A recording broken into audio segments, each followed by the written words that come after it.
அல்லாஹ்வுடைய தூதர் சொன்னார்கள், யாரை ரமதான் வந்தடைந்தும் அவர்களுடைய பாவங்கள் மன்னிக்கப்படாமல் ரமதான் அவர்களை விட்டு கடந்து சென்றால் என்னாகும் யா ரசூலல்லாஹ், அவர்கள் நாசமாகுவார்கள் என்று அல்லாஹ்வுடைய ரசூல் ஸல்லல்லாஹு அலைஹி வஸல்லம் சொன்னார்கள்.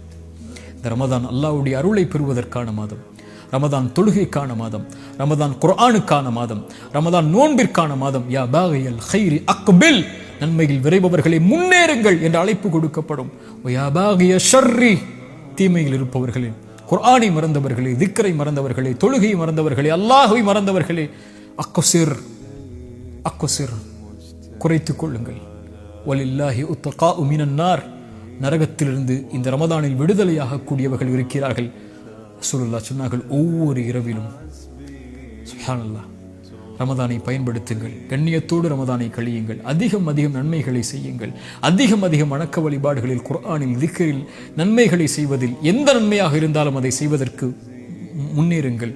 அல்லாஹ் ரப்புல் ஆலமீன் ரமதானை அடைந்திருக்கக்கூடிய நமக்கு ரமதானை முழுமையாக கழித்து இன்னும் பல ரமதானை வாழ்வில் அடைந்து சொர்க்கத்தில் நுழைந்து நரக விடுதலையை பெற்று, அதிலும் குறிப்பாக அல்லாஹ்வுடைய தூதர் ஸல்லல்லாஹு அலைஹி வஸல்லமோடு ஜன்னத்துல் ஃபிர்தௌஸில் அவர்களுடைய தோழர்களோடும் குடும்பத்தார்களோடும் நானும் நீங்களும் நம்முடைய குடும்பத்தார்களோடு வாழக்கூடிய பாக்கியத்தை அல்லாஹ் எனக்கும் உங்களுக்கும் தரட்டும். ஜஸாக்குமுல்லாஹு கைரன். அல்லாஹ் உங்களுக்கு நற்கூலிகளை வழங்க